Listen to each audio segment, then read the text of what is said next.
Welcome to the Genius Factory. Enjoy the video. In this video, I will show how to replace a GMC Acadia key fob battery. First, you will need a small flathead screwdriver and a new CR2032 coin cell battery.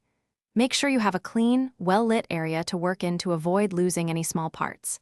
This simple task is quick and easy, typically taking less than 5 minutes from start to finish. Having the right tools ready makes the whole process smooth and efficient. Now, let's open the key fob. Look for a small indentation or slot on the side of the fob, usually near the key ring. Insert the tip of your small flathead screwdriver into this slot. With a gentle twisting motion, carefully pry the two halves of the key fob apart. Be patient and avoid using excessive force to prevent damaging the plastic casing. It should separate with a slight click. Once the fob is open, you'll see the old battery.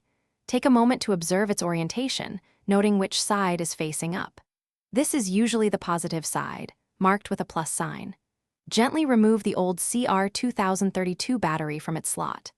Now, insert the new CR2032 battery into the compartment, ensuring the positive side is facing the same direction as the old one.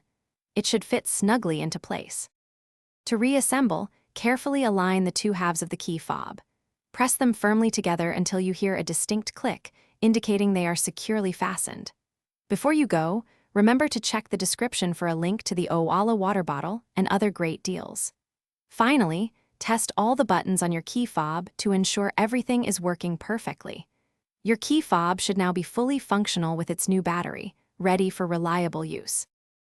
Thanks for watching. If you found this helpful, don't forget to like and subscribe.